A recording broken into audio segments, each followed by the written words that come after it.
Neat ఫిజిక్స్లో 140 మార్కులు సాధించడం ఎలా? నీట్ ఫిజిక్స్ పరీక్ష అనగానే చాలా మంది విద్యార్థులు భయపడుతూ ఉంటారు. దీనికి ప్రధాన కారణం అందులో ఉండే లెక్కలు మరియు క్లిష్టమైన కాన్సెప్ట్లు. అయితే సరైన వ్యూహంతో చదివితే ఫిజిక్స్లో కూడా 140 మార్కులు సులభంగా సాధించవచ్చు. ప్రిపరేషన్ కోసం ఇక్కడ కొన్ని ముఖ్యమైన చిట్కాల గురించి ఇప్పుడు తెలుసుకుందాం. సిలబస్ను వర్గీకరించుకోవాలి. ఫిజిక్స్లోని అన్ని చాప్టర్లు ఒకేలా ఉండవు. మీ ప్రిపరేషన్ను ఈ కింద తెలిపిన విధంగా విభజించుకోవాలి. అధిక వెయిటేజీ ఉన్న అంశాలైన modern physics, optics, thermodynamics, electrostatics పై దృష్టి పెట్టాలి. సులభమైన అంశాలైన units and measurements and semiconductor గురించి ప్రాక్టీస్ చేయాలి. క్లిష్టమైన అంశాలైన ఎక్కువ ప్రాక్టీస్ అవసరమైన అంశాలు. మెకానిక్స్, రొటేషనల్ మోషన్ పై ఎక్కువ ఫోకస్ పెట్టాలి. కాన్సెప్చువల్ క్లారిటీ ఉండాలి. ఫిజిక్స్ లో సూత్రాలు బట్టి పట్టడం కంటే ఆ సూత్రం వెనుక ఉన్న కాన్సెప్ట్ ను అర్థం చేసుకోవడం ముఖ్యం.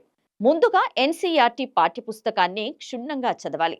ముఖ్యంగా పాయింట్స్ టు పాయింటర్ మరియు గ్రాఫ్లను అస్సలు వదలకూడదు. ఫార్ములా బుక్ తయారు చేసుకోండి. పరీక్షకు కొన్ని రోజుల ముందు అన్ని చాప్టర్లు చదవడం సాధ్యం కాదు. అందుకే ప్రతి చాప్టర్లోని ముఖ్యమైన సూత్రాలు, యూనిట్స్ మరియు విలువలను ఒక చిన్న నోట్బుక్లో రాసుకోవాలి.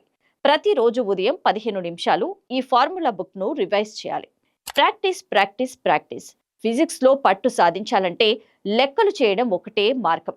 గత 10 నుంచి 15 ఏళ్ల నీట్ ప్రశ్న పత్రాలను తప్పనిసరిగా సాల్వ్ చేయాలి. దీనివల్ల ప్రశ్నలు ఏ మోడల్లో వస్తున్నాయో అర్థమవుతుంది. ఒక లెక్కను 1 నిమిషం లోపు చేసేలా ప్రాక్టీస్ చేయండి. క్యాల్కులేషన్ వేగంగా చేయడం నేర్చుకోవాలి. తప్పుల విశ్లేషణ. మీరు మాక్ టెస్టులు రాసినప్పుడు ఏవైనా తప్పులు చేస్తే వాటిని కేవలం తప్పుగా వదిలేవద్దు. ఆ తప్పు ఎందుకు జరిగింది? క్యాల్కులేషన్ తప్ప లేదా కాన్సెప్ట్ తెలియదా అని విశ్లేషించుకోవాలి. ఎర్రర్ నోట్బుక్ మెయింటైన్ చేయాలి. మీరు చేసే తప్పులను అందులో రాసుకుంటే మళ్ళీ ఆ తప్పులు పునరావృతం కావు. పరీక్షలో అనుసరించాల్సిన వ్యూహం. నీట్ పరీక్షలో ఫిజిక్స్ ను అందరికంటే చివరిగా అటెంప్ట్ చేయడం మంచిది.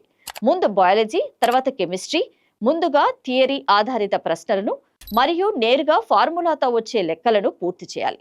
ఎక్కువ సమయం తీసుకునే కఠినమైన లెక్కలను చివరిలో చూసుకోవాలి.